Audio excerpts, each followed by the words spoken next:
সূরার মধ্যে আল্লাহ তাআলা বলেন, তাব্বাত ইয়াদা আবি লাহাবিন ওয়া তাব মা আগনা আনহু মালুহু ওয়া মা কাসাব। যারা পারেন আমার সঙ্গে পড়েন, তাব্বাত ইয়াদা আবি লাহাবিন ওয়া তাব মা আগনা আনহু মালুহু ওয়া মা কাসাব سيصلى نارا ذات لهب وامرأته حمالة الحطب في جيدها حبل من مسد বলেন আল্লাহু আকবার। আল্লাহ তাআলা বলেন এই সূরা লাহাবের মধ্যে আল্লাহ তাআলা এমন কিছু কথা বলেছেন। এই সূরা লাহাবের তাফসীর শুরু করার আগে আপনাদেরকে আরেকটা মেসেজ দিতে চাই। এই সূরা লাহাবটা আল্লাহ তাআলা কোন সময় নাজিল করেছেন, কখন অবতীর্ণ করেছেন জানার দরকার আছে না নাই? দরকার আছে না নাই? সূরাতুশ শুআরা, সূরাতুশ শুআরার মধ্যে সূরাতুশ শুআরা খুলে দেখেন 214 নম্বর আয়াত। আল্লাহ তাআলা যখন সূরাতুশ শুআরার মধ্যে আয়াতটা নাযিল করলেন, ওয়ানযির আশীরাতাকাল আকরাবিন, ওয়ানযির আশীরাতাকাল আকরাবিন, নবী গো আপনি আপনার নিকট আত্মীয় যারা আছে, আপনার রিলেটেড যারা আছে, সবচাইতে রক্তের সম্পর্কের যারা আছে, তাদেরকে আপনি দ্বীনের দাওয়াত পৌঁছায়া দেন, তাদের কাছে কোরআনের বাণী পৌঁছায়া দেন। ওয়ানযির আশীরাতাকাল আকরাবিন, দাওয়াতটা আপনি আপনার ঘর থেকে শুরু করেন। আপনার ঘরকে আগে ঠিক করেন, ঘরের মধ্যে আগে দাওয়াতের বাণী পৌঁছায়া দেন। কারণ ঘর যদি ঠিক না থাকে, ঘর যদি ঠিক না রাখতে পারেন, আপনি সারা বিশ্বব্যাপী তাবলীগ করে বেড়ালেও কোনো কাজে আসবে না। কথা বলেন ঠিক কিনা? ঘর থেকে শুরু করেন। ঘরের মধ্যে যদি আপনার নামাজি না থাকে, আপনার ছেলেটা যদি নামাজ ঠিকঠাক মতো না পড়ে, আপনার স্ত্রী যদি নামাজ ঠিকঠাক মতো না পড়ে, আপনার ছোট্ট মেয়েটা, বালেগা মেয়েটা যদি নামাজ ঠিকঠাক মতো আদায় না করে, আপনি ঘরের মধ্যে দাওয়াত না দিয়ে সারা বিশ্বব্যাপী যদি আপনি দ্বীনের প্রচার প্রসার করে বেড়ান, কাল কিয়ামতের ময়দানে গিয়ে আপনি আল্লাহর কাছ থেকে পার পাবেন। কারণ কোরআনের ওই আয়াত সূরাতুত তাহরীমের মধ্যে আল্লাহ তাআলা বলেছেন, কি বলেছেন? ইয়া আইয়ুহাল্লাযীনা আমানু কু আনফুসাকুম ওয়া আহলিকুম নারা, হে ঈমানদারেরা, কু আনফুসাকুম ওয়া আহলিকুম নারা, তোমরা নিজেরা জাহান্নামের আগুন থেকে বাঁচো এবং তোমার আহাল, তোমাদের আহাল পরিবার পরিজন, তোমার সন্তান, তোমার বিবি, তোমার বাল বাচ্চাদেরকেও তুমি জাহান্নামের আগুন থেকে বাঁচাও। বলি সুবহানাল্লাহ। নিজের পরিবার পরিজনদেরকেও জাহান্নামের আগুন থেকে আগে বাঁচানোর কথা বলা হয়েছে। নবীজিকে দিয়ে আল্লাহ তাআলা শুরু করলেন, বললেন, নবী আমার, ও নবীজি, আপনি আপনার ঘর থেকে দাওয়াতের কাজটা শুরু করে দেন। আপনি তাবলীগটা, তো কোরআনের প্রচার প্রসারটা আপনার ঘরের মধ্য থেকে আরম্ভ করে দেন। নবীজি যখন ঘরের মধ্যে দাওয়াতের কাজ শুরু করে দিলেন, সবার কাছে বলতে বলতে নবীজি আমার সাফা মারওয়া সেই পাহাড়ের উপরে উঠে আল্লাহ রাসূল সাল্লাল্লাহু আলাইহি ওয়াসাল্লাম সমস্ত আরবের যত গোত্র আছে, যতগুলো বংশ আছে, সবাইকে নবীজি সাল্লাল্লাহু আলাইহি ওয়াসাল্লাম ডাকলেন, আহ্বান করলেন। আরবের সমস্ত নেতারা, গোত্রের লিডাররা, যে যত জায়গায় ছিল, যতই ব্যস্ততা ছিল, সবাই নবীজির মুহাম্মদের ডাকে সাড়া দিয়ে সেই পাহাড়ে গিয়ে সমবেত হলো। যে যেতে পারলো না, তার পক্ষ থেকে একজন প্রতিনিধি পাঠিয়ে দিল, যাও যাও দেখে আসো মুহাম্মদ কি বলে, মুহাম্মদ কি বলতে চায় একটু শুনে আসো। ওই সমাবেশের মধ্যে জমায়েত হওয়া লোকগুলোর মধ্যে আবু লাহাব গিয়ে জমায়েত হলো, ভাতিজার মুখ থেকে শুনতে চায় ভাতিজা কি বলতে চায়। নবীজি পাহাড়ের উপরে দাঁড়িয়ে সমস্ত গোত্রগুলোর দিকে তাকিয়ে নবীজি যখন বললেন, আল্লাহ রাসূল সাল্লাল্লাহু আলাইহি ওয়াসাল্লাম বললেন, ও আরবের মানুষেরা, মক্কার মানুষেরা, ও গোত্রের লিডারেরা, আমি মুহাম্মদ যদি বলি এই পাহাড়ের পাদদেশের পিছনে একদল শত্রুরা তোমাদেরকে আক্রমণ করার জন্য ওত পেতে বসে আছে, তোমরা কি আমার কথা বিশ্বাস করবা? সমস্ত লোকগুলা, সমস্ত গোত্রের লিডাররা এক বাক্যে নবীজির কথাকে বিশ্বাস করে বলল, হ্যাঁ বিশ্বাস করব। কারণ মুহাম্মদ তুমি এমন একজন মানুষ, তুমি কখনো মিথ্যা কথা আমাদের সামনে বলো নাই, বলে সুবহানাল্লাহ। নবীজিকে তারা বিশ্বাস করতেন মনে প্রাণ। মুহাম্মদ তুমি এমন একজন মানুষ, কখনো তোমার কোনো চারিত্রিক বিষয়, কোন দোষ ত্রুটি আমাদের সামনে ধরা পড়ে নাই, তুমি কখনো মিথ্যা কথা বলো নাই মুহাম্মদ।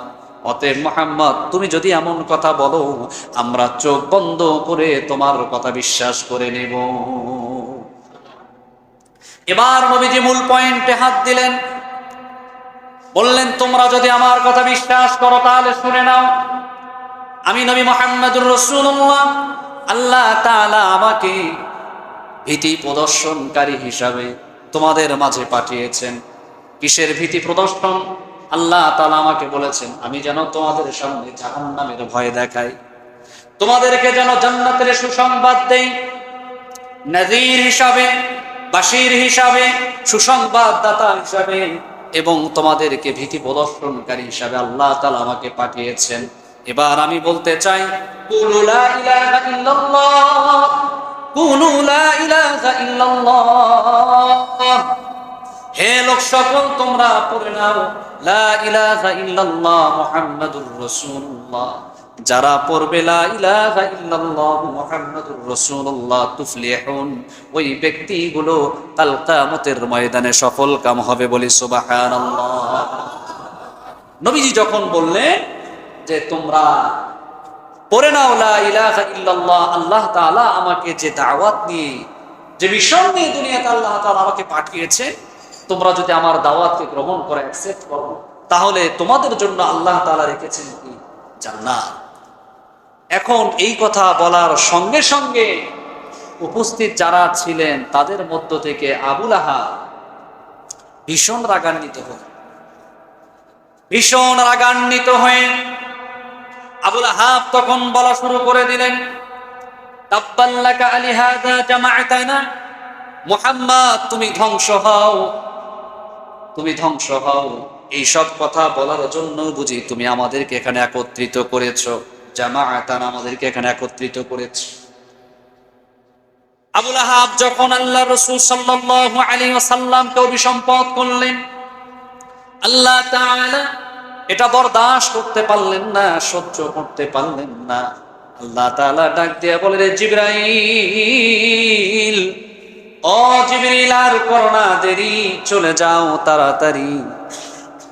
আবু লাহাব আমার রাসূলকে, আমার হাবিবকে, আমার বন্ধুকে অভিশাপ দিয়েছে, আমার বন্ধুর জন্য অকল্যাণ কামনা করেছে। আমার বন্ধুর অকল্যাণ নয়, আমার বন্ধুর জন্য অভিশাপ নয়, বরং তুমি আবু লাহাবের জন্য অভিশাপ নিয়ে হাজির হয়ে যাও। সঙ্গে সঙ্গে সূরা লাহাব আল্লাহ তাআলা কি করলেন? নাজিল করলেন। প্রথম আয়াতটায় দেখেন, তাব্বাত ইয়াদা আবি লাহাবিন ওয়া তাব, আবু লাহাবের দুই হাত ধ্বংস হোক। কয় হাত? আবু লাহাবের দুই হাত। আচ্ছা, এ পর্যন্তই থাক। এর আগে একটু বলি, আবু লাহাব আল্লাহ রাসূল সাল্লাল্লাহু আলাইহি সাল্লামের কে হয়? বলেন তো কে হয়? এটা আওয়াজ দিয়ে বলেন যারা জানেন। আবু লাহাব নবী করিম সাল্লাল্লাহু আলাইহি সাল্লামের আত্মীয়তা সম্পর্কে কে হতে? কেমন চাচা? আপন চাচা। আব্দুল মুত্তালিব, নবীজির দাদা ছিলেন আব্দুল মুত্তালিব। আব্দুল মুত্তালিবের 10 জন পুত্র ছিল। 10 জন পুত্রের মধ্যে একজন পুত্রের নাম হলো আবু লাহাব। এই 10 পুত্রের মধ্যে রাসূল করিম সাল্লাল্লাহু আলাইহি সাল্লামের চাচাদেরকে যদি আমরা ভাগ করি তাহলে 3 ক্যাটাগরিতে ভাগ করা যায়। নবীজির কিছু চাচা ছিলেন যারা নবীজির উপরে ঈমান আনয়ন করেছিলেন, ইসলাম ধর্ম গ্রহণ করেছিলেন এবং নবীজির আশেপাশে তারা সব সময় ছিলেন, সাহায্য সহযোগিতা করেছিলেন, এমনকি মৃত্যু পর্যন্ত তারা ঈমানের উপর অটল অবিচল ছিলেন। তাদের মধ্যে হযরত আব্দুল্লাহ ইবনে আব্বাস, হযরত আব্দুল্লাহ ইবনে কি আব্বাস, নামগুলো মনে রাখেন, সাহাবায়ে কেরামদের নাম। হযরত আব্দুল্লাহ ইবনে আব্বাস, হযরত হামজা রাদিয়াল্লাহু তাআলা আনহু নবীজির আপন চাচা ছিলেন। তারা ইসলাম ধর্ম গ্রহণ করেছিলেন এবং মৃত্যু পর্যন্ত নবীজির আশেপাশে ঢাল হিসাবে তারা ছিলেন। তাদের জীবদ্দশায় কখনো নবীজির উপরে একটা আঘাত আসুক তারা বরদাস্ত করতে পারে নাই। আবার এমন কিছু চাচা ছিলেন যেমন আবু তালেব, এরকম কিছু চাচা ছিলেন, তারা ইসলাম ধর্ম গ্রহণ করে নাই কিন্তু নবীজির বিরোধিতা করে নাই, বরং নবীজিকে সাহায্য সহযোগিতা করেছিলেন। কি করেছিলেন? আবু তালেবের মৃত্যুর ঘটনা আপনারা শোনেন নাই? হাদিসের মধ্যে এসেছে, আবু তালেব যখন দুনিয়া থেকে চলে যাবে, নবীজি আবু তালেবের সামনে গেলেন, গিয়ে চাচাকে বারবার বলতেছিলেন, চাচা, ও চাচা, একটা বার আপনি শুধু পড়েন লা ইলাহা ইল্লাল্লাহ। চাচা গো, একটা বার যদি আপনি পড়েন লা ইলাহা ইল্লাল্লাহ মুহাম্মাদুর রাসূলুল্লাহ, আপনার জান্নাতের জিম্মাদারি আমি নেব। আবু তালেবের আশেপাশে আবু জাহেল বাসায় করা বসা। আবু জাহেল কয়, কিরে বদমাইশ, তো সারা জীবন তুই বাপ দাদার ধর্ম মানলি, শেষ সময় সে ভাতিজার কথা শুনে বুঝি ইসলাম ধর্ম গ্রহণ করবি? মারা যাওয়ার পরে মানুষ তোকে নিয়ে বিভিন্ন রকমের ঠাট্টা মস্কারা করবে। এই যে আশপাশে দুষ্ট লোকগুলো ছিল, দুষ্ট লোকগুলো তাকে তালকিন করেছিল। তালকিন করার কারণে তার নসিবে আর কালেমা জুটল না, বরং বলল, মুহাম্মদ, আমি পারবো না। এবার আল্লাহ নবী বললেন, চাচা আমার, আপনার জন্য আমি ততক্ষণ পর্যন্ত দোয়া করে যাব, ততক্ষণ পর্যন্ত আপনার জন্য আমি ইস্তেগফার করে যাব, যতক্ষণ না পর্যন্ত আল্লাহ পাক রব্বুল আলামিন আমাকে দোয়া করতে নিষেধ করে।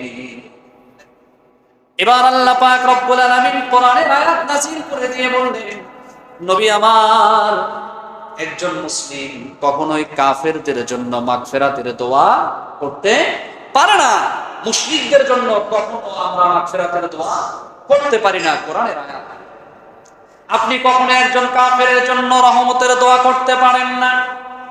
নবী আমার আরো একটা আয়াত সঙ্গে সঙ্গে আল্লাহ তাআলা অবতীর্ণ করলেন, ইন্নাকা লা তাহদি মান আহবাবতা ওয়ালাকিন্নাল্লাহা ইয়াহদি মান ইয়াশা। নবী গো, হেদায়েত আপনার হাতে না, হেদায়েত কার হাতে? আওয়াজ দিয়ে বলুন, হেদায়েত কার হাতে? আল্লাহর হাতে। বললেন, নবী গো, হেদায়েত আপনার হাতে না, হেদায়েত হচ্ছে আমার হাতে। আপনি যাকে পছন্দ করবেন তাকে হেদায়েত দিতে পারবেন না, বরং আমি আল্লাহ যাকে পছন্দ করব তাকে আমি হেদায়েত প্রাপ্ত করব।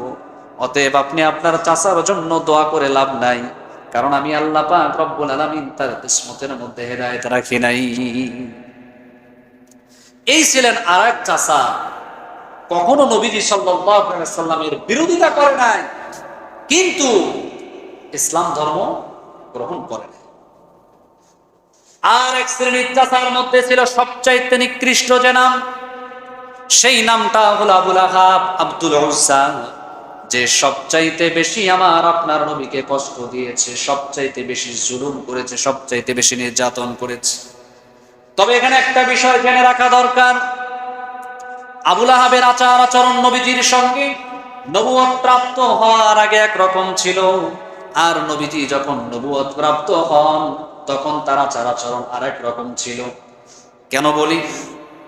পৃথিবীতে যেদিন আমার আপনার নবী মুহাম্মদুর রাসূলুল্লাহ সাল্লাল্লাহু আলাইহি ওয়াসাল্লাম যেদিন পৃথিবীতে আগমন করেছেন, সবচাইতে বেশি যে মানুষটা খুশি হয়েছিলেন চাচাদের মধ্যে, সেই মানুষটার নাম হলো আবুল আহাব। কি নাম? আবুল আহাব। ঘটনার মধ্যে ঐতিহাসিক সিরাতের গ্রন্থগুলোর মধ্যে এসেছে, নবীজির জন্মের সঙ্গে সঙ্গে একজন গোলামকে আজাদ করে দিয়েছিলেন খুশির ঠেলায়। এই আবুল আহাব সব সময় ভাতিজার প্রশংসা করতেন। শুধু কি তাই, আবুল আহাবের দুইজন পুত্র ছিল, দুইজন সন্তান, ছেলে সন্তান ছিল। একটার নাম হলো উতবা। কি নাম? উতবা। কি নাম? উতবা। আরেক ছেলের নাম হলো উতাইবা। এই যে উতবা আর উতাইবা, দুই ছেলের সঙ্গে আমার আপনার নবী মুহাম্মদুর রাসূলুল্লাহ সাল্লাল্লাহু আলাইহি ওয়াসাল্লামের দুই কন্যা, একজনের নাম হলো উম্মে কুলসুম আর একজনের নাম হলো রুকাইয়া। কি নাম? একজনের নাম উম্মে কুলসুম আর একজনের নাম কি? রুকাইয়া। নবীজির দুই মেয়ের সঙ্গে আবুল আহাবের দুই ছেলের কি হয়েছিল? বিবাহ হয়েছিল। একদিক থেকে ছিল আবুল আহাব নবী করিম সাল্লাল্লাহু আলাইহি সাল্লামের চাচা, আর একদিক থেকে ছিল কি? বেয়াই। কি ছিল আরেকদিক থেকে? জানেন না মনে হয় আপনারা অনেকে। নবী করিম সাল্লাল্লাহু আলাইহি ওয়াসাল্লামের দুইজন কন্যার সাথে আবুল আহাবের দুইজন ছেলেকে কি করেছিলেন? বিবাহ বন্ধনে আবদ্ধ করে দিয়েছিলেন। এটা ছিল নবুয়ত প্রাপ্তির আগের ঘটনা। নবী করিম সাল্লাল্লাহু আলাইহি ওয়াসাল্লামের উপরে তখনও পর্যন্ত আল্লাহ তাআলা কি করেন না? নবুয়ত দান করেন নাই। এটা ছিল তখনকার ইতিহাস। এবার আসেন যেখান থেকে শেষ করেছিলাম, যখন আল্লাহ রাসূল সাল্লাল্লাহু আলাইহি সাল্লাম তাওহীদ রিসালাতের দাওয়াত যখন দিলেন, সঙ্গে সঙ্গে এই আবুল আহাব, যে আবুল আহাব নবীজির জন্মে সবচাইতে বেশি খুশি হয়েছিল, যে আবুল আহাব তার দুইজন ছেলেকে নবীজির দুইজন কন্যার সাথে বিবাহ দিয়েছিল, সেই আবুল আহাব সঙ্গে সঙ্গে নবী করিম সাল্লাল্লাহু আলাইহি ওয়াসাল্লামের উপরে অভিসম্পাত করা শুরু করলেন। এমনকি অন্য একটা রিওয়ায়াতের মধ্যে এসেছে যে আবুল আহাব তার ডান হাতের মধ্যে কিছু পাথর উঠিয়েছিল, যে পাথরগুলো নিয়েছিল সে নবী সাল্লাল্লাহু আলাইহি সাল্লামের দিকে কি করবে? নিক্ষেপ করবে। তখনই আল্লাহ তাআলা ডাক দিয়ে বলে, জিবরিল, ও জিবরিল, আর করো না দেরি, চলে যাও তাড়াতাড়ি। জিবরিল রে, আবুল আহাব আমার হাবিবকে পাথর নিক্ষেপ করতে চায়। যে হাত দিয়ে আমার রাসূলকে, আমার হাবিবকে পাথর নিক্ষেপ করতে চায়, সঙ্গে সঙ্গে জিবরিল আমিন আয়াত নিয়ে হাজির হয়ে গেলেন। তাব্বাত ইয়াদা আবি লাহাবি ওয়া তাব, ধ্বংস হোক আবুল আহাবের দুই হাত। কয় হাত? দুই হাত। প্রিয় ভাইয়েরা আমার, আবুল আহাবকে ইন্ডিকেট করে আল্লাহ তাআলা আয়াত নাজিল করে দিলেন, দুই হাত।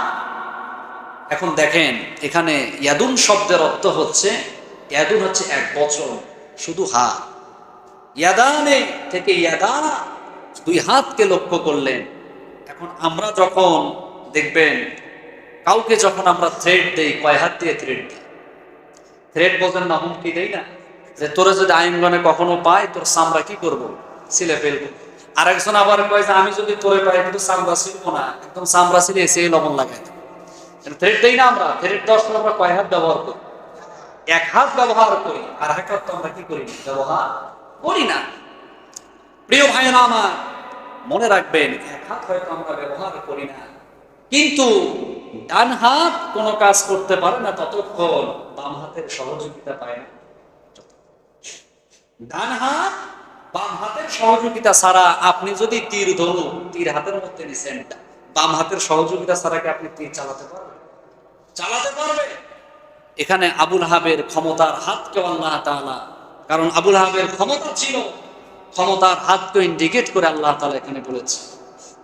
দুইজনের মধ্যে মারামারি লাগছে। এর মধ্যে এমন একজন ডায়াবেটিসের রোগী, রাস্তা দিয়ে ঠিকঠাক মতো হাঁটতে পারে না, লাঠি ধরে হাঁটতে ধরলে উল্টে পড়ে যায়। আর একজন মোটা তাজা নাদুস নুদুস, পাঁচজন মানুষের খাবার একাই খেয়ে ফেলে। দুইজনের মধ্যে মারামারি লেগে গেছে।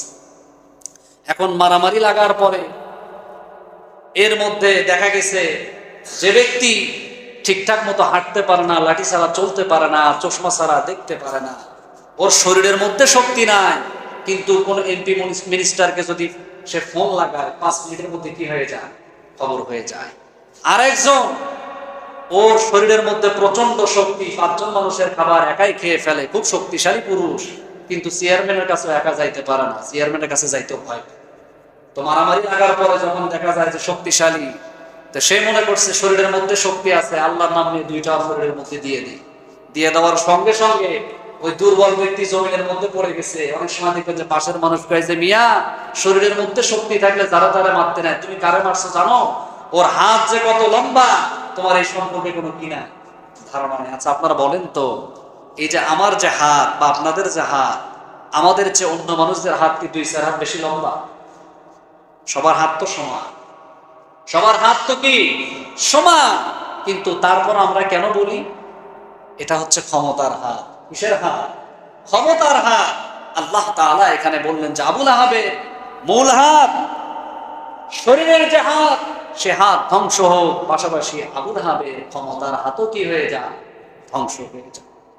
আহারে, আবুল আহাবের উপর সম্পদ করেছে। এই আবুল আহাবকে ইন্ডিকেট করে আল্লাহ তাআলা সঙ্গে সঙ্গে সূরা নাজিল করে দিলেন জিবরাইল আলাইহিস সালাতু ওয়াস সালামের মাধ্যমে। আবুল আহাব আমার নবীকে এত বেশি কষ্ট দিয়েছে, এত বেশি কষ্ট দিয়েছে। প্রিয় ভাইয়েরা আমার, এত বেশি আবুল আহাব আমার নবীকে কষ্ট দিয়েছে, হজের মৌসুমে হাজিরা যখন মক্কাতে এসেছে হজ করার জন্য, আবুল আহাব সমস্ত হাজিদের কাছে গিয়ে বলেছে, শোনো, মুহাম্মদ নামের একজন পাগল আছে, ওই পাগলের কথা তোমরা কেউ শুনবে না। সমস্ত হাজিরা বলতো, যদি সে পাগল হবে, তার শরীরের মধ্যে থাকবে চর, পরনের মধ্যে থাকবে সিরা, জামা মাথার মধ্যে থাকবে জট, কিন্তু এমন একজন মানুষ, তার কথা শুনে তো তাকে পাগল মনে হয় না, তার কথা শুনে তাকে তো মাজনুন মনে হয় না, অ্যাবনর্মাল মনে হয় না, বরং তার কথাগুলো এত চমৎকার, এত সুন্দর, তার কথাগুলো যখন আমরা শুনি খালি শুনতেই মন চায়। হাজিরা যখন হজের মৌসুমে আসতেন, নবীজি সাল্লাল্লাহু আলাইহি সাল্লাম দাওয়াত দিতেন, আর পিছনে পিছনে গিয়ে আবুল আহাব ওই সমস্ত মানুষদেরকে নবীজির পিছনে লেলিয়ে দিতেন। বলি নাউযুবিল্লাহ। নবীজির বিরোধিতা করতেন, নবী করিম সাল্লাল্লাহু আলাইহি সাল্লামের পিছনে লেলিয়ে দিতেন। প্রিয় ভাইয়েরা আমার, শুধু কি তাই? আবুল আহাবরা মিলে, আবুল আহাব তার অন্যান্য যারা কাফের সাঙ্গু বাঙ্গুরা আছে, তারা মিলে প্রত্যেকটা সময়, প্রত্যেকটা ক্ষেত্রে দাওয়াতের কাজে নবীজি সাল্লাল্লাহু আলাইহি সাল্লামকে কষ্ট দিয়েছে। বাজারের মানুষদেরকে নবীজি দাওয়াত দিচ্ছে, সেখানে গিয়েও আবুল আহাব নবীজির উপরে পাথর নিক্ষেপ করেছে, নবীজির শরীরের উপরে আঘাত করেছে। আবু জাহেল, উতবা, শাইবাদের সঙ্গে মিলেমিশে আবুল আহাব এমন কোন জুলুম নাই, এমন কোন অত্যাচার নাই আমার নবীর উপরে তারা করে নাই। ও প্রিয় ভাইয়েরা আমার, দেখবেন হাদিসের মধ্যে এসেছে, ঘটনার মধ্যে এসেছে, আপনারা শুনেছেন যে নবী করিম সাল্লাল্লাহু আলাইহি ওয়াসাল্লাম নামাজের মধ্যে সাজদায় গিয়েছে, উটের পচা নারী ভুঁড়িগুলো এনে নবী করিম সাল্লাল্লাহু আলাইহি ওয়াসাল্লামের মাথার উপরে রেখে দিয়েছে। কারা দিয়েছে? এই আবুল আহাব লিড দিয়েছে, নেতৃত্ব দিয়েছে, যে কে পারবা উপস্থিত এখানে তোমরা যারা আছো, এর মধ্য থেকে কে পারবা নবীজির এই মুহাম্মদের মাথার উপরে নারী ভুঁড়ি তোমরা কে ফেলে দিতে পারবা?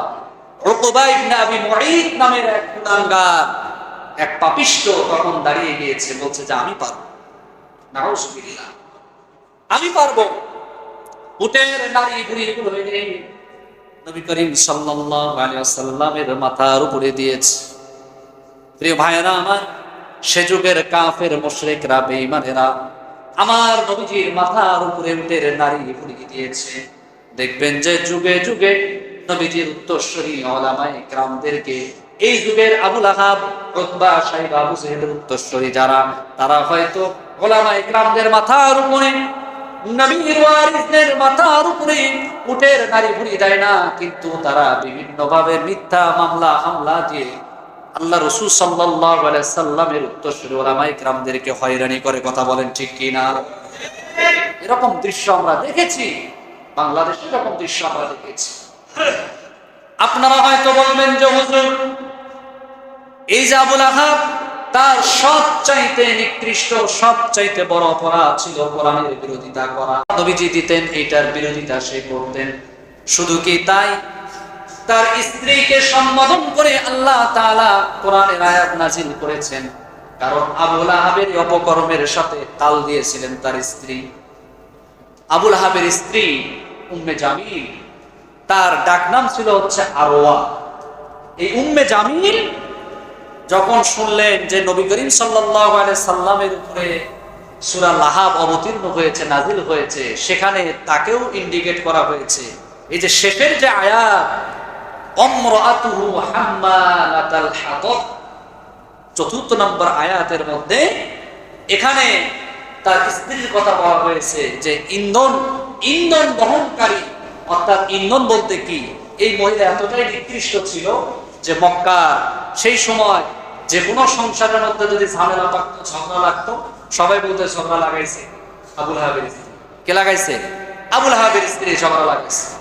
এতটাই সে খারাপ ছিল, নিকৃষ্ট ছিল যে সে রাসূল করিম সাল্লাল্লাহু আলাইহি সাল্লাম ঘর থেকে বের হয়ে মসজিদে যাবে, তার পথের মধ্যে কাঁটা কি করতে, বিছিয়ে রাখতে। এই উম্মে জামিল, তার কথাই আল্লাহ তাআলা এখানে বলেছেন। এই আয়াত নাজিল হওয়ার পরে এই উম্মে জামিল আবুল আহাবের স্ত্রী রাগান্বিত হয়ে নবী মুহাম্মদ রাসূলুল্লাহ সাল্লাল্লাহু আলাইহি সাল্লামকে খুঁজতেছিলেন যে তাকে আপনার নবীকে অপমান করবে না, অপদস্থ করবে। হাঁটতে হাঁটতে চলে গেছেন মসজিদে নববী, ওই মক্কার চত্বরে চলে গেছেন, কাবার চত্বরে চলে গেছেন।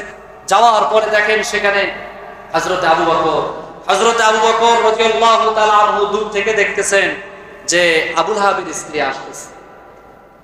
হযরতে সিদ্দিক আকবর বললেন, ইয়া রাসূলুল্লাহ, ইয়া হাবিবাল্লাহ, আবুল আহাবের স্ত্রী তো আসতেছে, আপনাকে অপমান অপদস্থ করবে, এখন কি হবে? রাসূল করিম সাল্লাল্লাহু আলাইহি সাল্লাম বললেন যে আবু বকর, টেনশন করো না আবু বকর, আমাকে দেখতে পাবে না, আল্লাহ তাআলা পর্দা ঢেকে দেবে, আমার এবং আবুল আহাবের স্ত্রীর মধ্যে কি করে দেবে? পর্দা ঢেলে দেবে। সত্যি তাই। এই আবুল আহাবের স্ত্রী যখন নবী মুহাম্মদ রাসূলুল্লাহ সাল্লাল্লাহু আলাইহি সাল্লামের কাছে গেলেন, যাওয়ার পরে আবু বকরকে বললেন যে আবু বকর, তোমার বন্ধু কোথায়? তখন নবী করিম সাল্লাল্লাহু আলাইহি সাল্লাম আবু বকরের পাশে বসা ছিলেন। বলি সুবহানাল্লাহ। চোখের মধ্যে পর্দা ঢেলে দিয়েছেন কে? আল্লাহ পাক রব্বুল আলামিন। এতটাই নিকৃষ্ট ছিলেন, স্বামী স্ত্রী দুজন মিলে নবীজি সাল্লাল্লাহু আলাইহি সাল্লামের বিরোধিতা করেছে। আপনারা হয়তো বলবেন যে হুজুর, আবুল আহাব তো কোরআনের বিরোধিতা করেছে, তার সবচাইতে বড় দোষ ছিল কোরআনের বিরোধিতা করা, ইসলামের বিরোধিতা করা তার সবচাইতে বড় অপরাধ ছিল। উলামায়ে কেরামদের, এই যে আজকের জামানায় যারা উলামায়ে কেরামদের বিরোধিতা করবে, কোরআন হাদিসের বিরোধিতা করবে, সেই জামানার আবুল আহাব নবীজির বিরোধিতা করেছে, কোরআনের বিরোধিতা করেছে, হাদিসের বিরোধিতা করেছে, আল্লাহর বিরুদ্ধচারণ করেছে। আজকের জামানাও যারা কোরআনের বিরোধিতা করবে, হাদিসের বিরোধিতা করবে, মসজিদ মাদ্রাসার বিরোধিতা করবে, বুঝে নেবেন এরা হলো আবুল আহাবের উত্তরসূরি। কথা বলেন ঠিক কিনা? এরা হলো আবুল আহাবের উত্তরসূরি। বলবেন যে হুজুর কেমনে? অবশ্যই এদের শরীরের মধ্যে আপনারা যারা কোরআনের বিরোধিতা করে, উলামায়ে কেরামদের বিরোধিতা করে, এদের শরীরের মধ্যে আবু লাহাব, উতবা, শাইবা, আবু জাহেলদের রক্ত প্রবাহিত। ধনী মানুষ অসুস্থ হয়েছে, ধনী মানুষ কি হয়েছে? অসুস্থ হয়েছে। ও নেগেটিভ রক্ত, খুবই মূল্যবান, খুবই দামি রক্ত খুঁজে পাচ্ছে না কোথাও। অবশেষে একজন গরিব মানুষকে খুঁজে পাওয়া গেছে, যার রক্তের গ্রুপ হচ্ছে ও নেগেটিভ। কৃপণ মানুষ, তাকে গিয়ে বলছে যে তোমাকে রক্ত দিতে হবে। বলছে যে আমি রক্ত দেব, আমি 3 বেলা ঠিকঠাক মতো খাবারই খাই না, আর আমি রক্ত দেওয়ার পেলে আর আমি রক্ত দেবো, এটা কঠিনতম সম্ভব। জোর করে ধরে নিয়ে গিয়ে 3 ভাগ রক্ত শরীর থেকে বের করে নিয়ে ধনী মানুষের শরীরের মধ্যে পুশ করা হচ্ছে। রক্ত দেওয়া শেষ, ধনী মানুষ ডয়ার টান দিয়ে সেখান থেকে চেক বইটা বের করে 3 লাখ টাকার চেক একটা তার হাতের মধ্যে ধরে দিয়েছে। ব্যাগ পুঁতি 1 লাখ করে টাকা দিয়েছে। চেক দেখার পরে গরিব মানুষ খুশিতে বাকবাকুম পায়রা, সে খুশির ঠেলায় বলতেছে, ডাক্তার সাহেব আমি আরো একটা রক্ত দিতে চাই। তো বলতেছে যে রক্ত এখন লাগবে না, রক্ত লাগবে যখন তোমাকে ডাকা হবে তখন। চলে গেছে। কিছুদিন পর আবার সেই ধনী মানুষের রক্তের প্রয়োজন। এবার তাকে ফোন করছে, ফোন করে বলছে যে ভাই রক্ত লাগবে। বলছে স্যার কোথায় যাইতে হবে, কখন যাইতে হবে, আমাকে শুধু ঠিকানাটা দেন, আমি উপস্থিত হচ্ছি। আবার উপস্থিত হয়ে খুব আশা আকাঙ্ক্ষা নিয়ে রক্ত দিয়েছে 3 ব্যাগ। কিন্তু এবার রক্ত দেওয়ার পরে ধনী মানুষ ডয়ারটা টান দিয়ে সেখান থেকে 5টা 2 টাকার নোট, তার মধ্যে 3টাই সেরা তার হাতের মধ্যে ধরা আছে। এই টাকা পাওয়ার পরে রক্ত দেওয়া বেচারা, গরিব বেচারা রাগে ক্ষোভে সে সমস্ত টাকাগুলো ফেলে দিচ্ছে। ফাজলামি করেন, আগের বার রক্ত নিলেন, ব্যাগ পুঁতি আমাকে 1 লাখ করে টাকা দিলেন, 3 ব্যাগ রগে 3 লক্ষ টাকা আমাকে দিলেন, আর এবার আমি 3 ব্যাগ রক্ত দিলাম, আমাকে দিলেন 10 টাকা, তার মধ্যে 3টা 2 টাকা নোটে সেরা। ধনী মানুষ বলতেছে, তুই বেটা বকিল কৃপণ, আমি ছিলাম ধনী, তোর রক্ত যখন আমার শরীরের মধ্যে চলে এসেছে তখন আমি হয়ে গেছি বকিল। গতবার যখন তুই রক্ত দিতে এসেছিলি তখন আমি ধনী ছিলাম, আমার মনটাও ছিল ধনী, তাই 3 লাখ টাকা তোকে আমি দিয়েছিলাম। কিন্তু তোর রক্ত যখন আমার শরীরের মধ্যে ঢুকে গিয়েছে, তোর রক্ত ঢোকার পর থেকে আমি হয়ে গেছি বকিল, আমার মনটাও হয়ে গেছে বকিল। যে কারণে এবার রক্ত দেওয়ার পরে আমার মন আর সায় দিচ্ছিল না, তাই তোকে আমি সেরা 2 টাকার 5টা নোট দিয়ে দিচ্ছি। প্রিয় ভাইরা আমার মনে রাখবেন, যুগে যুগে আবু লাহাব, উতবা, সাইবা তারা হয়তোবা পৃথিবী থেকে বিদায় নিয়ে চলে গিয়েছে, কিন্তু পৃথিবী যতদিন কায়েম থাকবে, পৃথিবীর সবকিছু যতদিন চলমান থাকবে, কিয়ামত পর্যন্ত যারা এই কোরআন হাদিসের বিরোধিতা করবে, যারা উলামা ইকরামের বিরোধিতা করবে, যারা মসজিদ মাদ্রাসার বিরোধিতা করবে, আপনারা নিশ্চিন্তে চোখ বন্ধ করে বলে দিতে পারবেন এরা হলো আবু লাহাব, উতবা, সাইবাদের উত্তরসূরি। কথা বলেন ঠিক কিনা? কারণ আবু লাহাব, উতবা, সাইবা এদের রক্ত যদি শরীরের মধ্যে নাই থাকবে, তার আবু লাহাব, উতবা, সাইবাদের মধ্যে যে সমস্ত বদগুণগুলো ছিল সেই গুণগুলো তো তাদের মধ্যে থাকার কথা নয়। আর একটা বিষয় মাথায় রাখবেন, কোরআনের সঙ্গে যারা বেয়াদবি করে, রাসূলের সঙ্গে যারা বেয়াদবি করে, তাদের শেষ পরিণতিটা খুব একটা ভালো। আবু লাহাবের শেষ পরিণতি কি হয়েছে? বদরের যুদ্ধ শেষ হয়েছে, বদরের যুদ্ধে আবু লাহাব যাইতে পারে না। আবু লাহাব নবীজির বিরুদ্ধে যুদ্ধ করার জন্য, ইসলামের বিরুদ্ধে যুদ্ধ করার জন্য যেতে পারে নাই। কিন্তু নিজে না যেতে পারলে হবে কি, তার পক্ষ থেকে একজনকে যুদ্ধের জন্য পাঠিয়ে দিয়েছে। বদরের যুদ্ধ শেষ, মুসলমানদের বিজয় হয়েছে। বদরের যুদ্ধ শেষ হওয়ার সঙ্গে সঙ্গে তারপর দিন আবু লাহাবের ঘাড়ের মধ্যে এমন এক বিরল রোগ দেখা দিয়েছে। হাদিসের ভাষায় সেটাকে গুটি বসন্ত বলা হয়। এই গুটি বসন্ত আবু লাহাবের দেখা দিয়েছে শরীরের মধ্যে। এটা এমন একটা শ্বাসের রোগ, সেম আপনাদেরকে যদি বুঝাই করোনার মতো। এটা এমন রোগ, সংক্রমণিত রোগ, সংক্রমণ, যে তাকে সুইটে যাবে, ধরতে যাবে, তারও এই রোগ হওয়ার সম্ভাবনা আছে। আবু লাহাবকে আল্লাহ তাআলা এমন এক বিরল কঠিন রোগ দিলেন, এমন এক রোগে আক্রান্ত করলেন। এই রোগে আক্রান্ত হওয়ার পরে আবু লাহাবের আশেপাশে কেউ যায় না, এমনকি আবু লাহাবের 2 সন্তান, এই সন্তানরা পর্যন্ত তার আশেপাশে যায় না, তাকে ধরে না, তাকে ছোঁয় না। এমত অবস্থায় 7 দিন অতিবাহিত হতে না হতে আবু লাহাব দুনিয়া থেকে বিদায় নিয়ে চলে গেলেন। আবু লাহাব মারা যাওয়ার পরে তার লাশটা পর্যন্ত কেউ কাফন দাফন করে না, সন্তানরা হাত দিয়ে ধরে না, লাশ রেখে চলে গেছে সন্তানরা দূরে। এলাকার মানুষ অতিষ্ঠ হয়ে লাশের পচা দুর্গন্ধে সহ্য করতে না পেরে, টিকতে না পেরে এলাকাবাসী তখন আবু লাহাবের সন্তানদেরকে ডেকে আনলেন, বললেন যে এই লাশ দ্রুত সরাও। আবু লাহাবের সন্তানরা নিজ হাতে লাশ ধরে না, টাকা দিয়ে একজন লোককে ভাড়া করে এনেছে লাশটাকে দূরে সরিয়ে দেওয়ার জন্য। যে লোককে ভাড়া করে এনেছে সেও হাত দিয়ে আবু লাহাবের লাশটাকে ছুঁয়ে দেখে না, ধরে না, বরং হাত পায়ের মধ্যে গ্লাভস পরে, মাস্ক পরে, হাতের মধ্যে একটা বিশাল বড় লাঠি নিয়ে আবু লাহাবের লাশটাকে এমনি করে লাঠি দিয়ে বুতা দিতে দিতে দূরে নিয়ে আরবের একটা উঁচু জায়গার মধ্যে, মরুভূমির উঁচু একটা জায়গার মধ্যে নিয়ে গিয়ে গর্ত খনন করে সেখানে গর্তের মধ্যে লাঠি দিয়ে বুতায় বুতায় গর্তের মধ্যে ফেলে দিয়েছে। এই গর্তটা পূরণ করেছে পাথর দিয়ে, এবং সেই পাথর নিক্ষেপ করেছে তার সন্তানেরাও। 2 সন্তান হাতের মধ্যে পাথর নিয়ে বাবার কবরের মধ্যে নিক্ষেপ করেছে। মনে আছে আবু লাহাব হাতের মধ্যে পাথর নিয়েছিল আমার নবীকে নিক্ষেপ করার জন্য।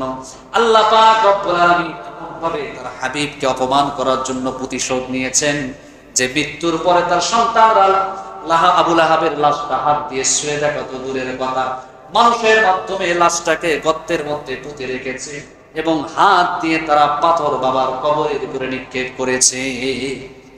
যারা যুগে যুগে নবীজিকে, নবী করিম সাল্লাল্লাহু আলাইহি সাল্লামকে, ইসলামকে যারা কটাক্ষ করার চেষ্টা করেছে, তাদের শেষ পরিণতিটা খুব একটা বেশি ভালো হয় নাই।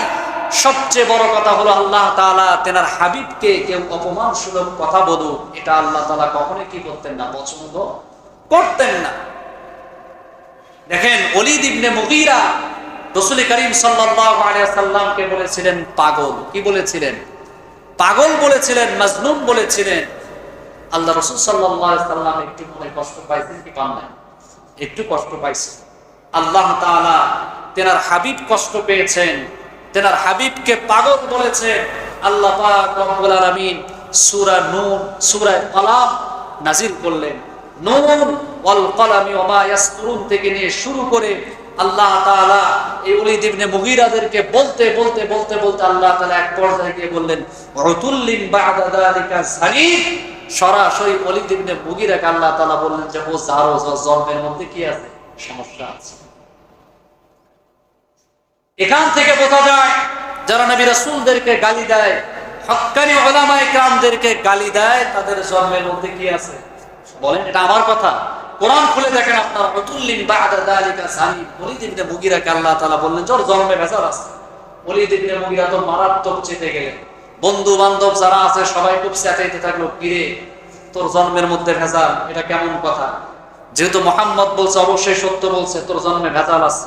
ওলীদ ইবনে মুগীরাকে আবু জাহেল, উতবা, সাইবা তারাও চেতায় যে ভাতিজা তোমার তো খবর খারাপ। মুহাম্মদ যেহেতু বলছে নিশ্চয় কোনো প্রবলেম আছে, তোমার জন্মের মধ্যে সমস্যা আছে। এটা কিভাবে জাস্টিফাই করা যায়? যে তুমি তোমার মায়ের কাছে যাও, তোমার মা ছাড়া এটা কেউ বলতে পারবে না। তুমি তোমার মায়ের কাছে গিয়ে জিজ্ঞেস করো যে আদৌ তোমার জন্মের মধ্যে কোনো সমস্যা আছে কি। ওলীদ ইবনে মুগীরা খোলা তরবারি নিয়ে মায়ের কাছে গেছে। মায়ের কাছে গিয়ে বলতেছে যে মা, এই যে আমার হাতে তরবারি, সত্য করে বলবা, সত্য করে বলবা মুহাম্মদ বলছে আমার জন্মে নাকি সমস্যা আছে, আমার জন্মে নাকি ভেজাল আছে। এই কথা তুমি সত্য করে বলবা। যদি না বলো, এই যে ছুরি, এই ছুরি দিয়ে আগে তোমাকে হত্যা করব, তারপর আমি নিজে নিজে গলার মধ্যে ছুরি লাগাই কি করবো, দুনিয়া থেকে চলে যাব। তার মা বলতেছে যে বাবা হ্যাঁ, ঘটনা ঠিক আছে। ঘটনা কি আছে? ঠিক আছে, মুহাম্মদ যে কথা বলছে কথা সত্য। ওলীদ ইবনে মুগীরার মাথার উপরে আকাশ ভেঙে পড়ছে। কেমনে সম্ভব? আমার বাবা তো বেঁচে ছিল, তাহলে আমি কিভাবে জারজ হলাম? আমি কিভাবে অবৈধ সন্তান হলাম? ওলীদ ইবনে মুগীরার মা বলল, তোর বাবার সঙ্গে যখন আমার বিয়ে হয়েছিল, বিয়ের প্রথম রাতেই আমার সাথে মিলিত হওয়ার আগে তোর বাবার এমন একটা জ্বর হলো, বাত জ্বর। এটা এমন একটা জ্বর, এই জ্বর হলে যে কোনো একটা অঙ্গহানি হয়ে যায়, যে কোনো একটা অঙ্গ কি হয়ে যায়? ড্যামেজ হয়ে যায়। তোর বাবারও একটা অঙ্গ ড্যামেজ হয়ে গেছিল, সেটা জায়গা মতো। এরপর তোর বাবার সঙ্গে আর তেমন কিছু হয় না। আমি তো রক্ত মাংসে গড়া একটা মানুষ, আমার ভিতরে জৈবিক চাহিদা আছে। কিছুদিন পর তোর বাবা এক বন্ধুকে নিয়ে আমার বাসায় এসেছিল। তোর বাবা ঘুমন্ত থাকা অবস্থায় তোর বাবার অগাচরে তোর বাবার সেই বন্ধুর সঙ্গে আমার মেলামেশা হয়, আর সেখান থেকে তোর উৎপত্তি, তোর জন্ম। প্রিয় ভাইরা আমার, যেখানে নবী করিম সাল্লাল্লাহু আলাইহি ওয়াসাল্লামকে কোন কাফের, কোন কুফফার ন্যূনতম অপমান করে একটা কথা বলবে, আল্লাহ তাআলা এটা কখনো কি করেন না? বরদাশত করেন না। যুগে যুগে যুগে যুগে আপনারা দেখবেন যে লোকগুলো বেশি বেশি ইসলামের বিরোধিতা করে, সবসময় ইসলামের সমালোচনা করে, কোরআনের সমালোচনা করে, কোরআন ওয়ালাদের সমালোচনা করে, হক্কানি আলেম। আমি বারবার শব্দটা কেন বলি? কেউ আমরা ভুলের ঊর্ধ্বে নই, কেউ ভুলের ঊর্ধ্বে নেই। ওলামায়ে কেরামদের মধ্যে যুগে যুগে দুইটা গ্রুপ থাকবে, একটা হচ্ছে ওলামায়ে হক্কানি, আর একটা হলো ওলামায়ে সু। ওলামায়ে হক্কানি যারা কখনো বাতিলের সাথে কম্প্রোমাইজ করে না, আপোষ করে না, তারা সব সময় আল্লাহর দিকে তাকিয়ে কথা বলে। আর যারা ওলামায়ে সু, যারা ওলামায়ে সু, দুনিয়া নবী যারা আলেম, এরা সব সময় এদের চিন্তা চেতনা হলো এরা ইবলিসকেও খুশি করতে চায়, আল্লাহকেও কি করতে চায়? খুশি করতে চায়। দুনিয়ার পদ পদবি, টাকা পয়সার প্রলোভনে পড়ে এরা ফতোয়া ঘুরিয়ে দেয়, কোরআন হাদিসের কথা এনিয়ে বিনিয়ে ঘুরিয়ে পেঁচিয়ে এরা বলা শুরু করে দেয়। এই জন্য বলি যে হক্কানি উলামায়ে কেরামের বিরোধিতা করা মানে স্বয়ং নবী করিম সাল্লাল্লাহু আলাইহি ওয়াসাল্লামের কি বিরোধিতা করা। কারণ ইলমে নববী, ইলমে ওহীর জ্ঞান, জিবরিল আলাইহিস সালাতু ওয়াস সালাম যে জ্ঞান রাসূল করিম সাল্লাল্লাহু আলাইহি ওয়াসাল্লামের কাছে নিয়ে এসেছেন, এই জ্ঞান এখন বহন করতেছেন কারা? যুগের উলামায়ে কেরাম। তাদের মধ্যে আল্লাহ তাআলা এই পৃথিবী থেকে কিয়ামতের আলামত হলো আল্লাহ তাআলা কোরআনকে উঠিয়ে নেবেন, হাদিসকে উঠিয়ে নেবেন, ইলমকে উঠিয়ে নেবেন। কিভাবে উঠিয়ে নেবেন? ফেরেশতারা এসে রাজ্জার ঘরে কোরআন শরীফ আছে সব ধরে ধরে নিয়ে চলে যাবে। সমস্ত বুখারী শরীফগুলো ফেরেশতারা মাথায় করে নিয়ে আসমানে চলে যাবে। এভাবে কি আল্লাহ তাআলা ইলম উঠিয়ে নেবেন? না, যুগের উলামায়ে ইকরাম একের পর এক মৃত্যুবরণ করবেন, তারা দুনিয়া থেকে চলে যাবেন, এভাবে আল্লাহ তাআলা ইলমকে জমিন থেকে কি করবেন? উঠিয়ে নেবেন। প্রিয় ভাইরা আমার, এইজন্য আজকের সূরা থেকে যে শিক্ষাটা আমরা গ্রহণ করতে পারি সেটা হচ্ছে যে আমরা কখনো ইসলামের বিরোধিতা করব না, বরং ইসলামের সাহায্য সহযোগিতা করব। পারবো না ইনশাআল্লাহ? মসজিদের বিরোধিতা করব না, মসজিদের সহযোগী হিসাবে আমরা কাজ করব ইনশাআল্লাহ। মাদ্রাসার বিরোধিতা করব না, মাদ্রাসার সহযোগী হিসাবে কাজ করব আমরা ইনশাআল্লাহ। আমরা দ্বীনের বিরোধিতা করব না, বরং আমরা দ্বীনের সহযোগিতা করব ইনশাআল্লাহ। আল্লাহ তাআলা আমাদের প্রতিটা নিঃশ্বাস, আমাদের প্রতিটা সেকেন্ড আল্লাহ তাআলা ইসলামের জন্য, দ্বীনের জন্য, আল্লাহর কোরআনের জন্য কবুল করুন সকলে বলে আমিন।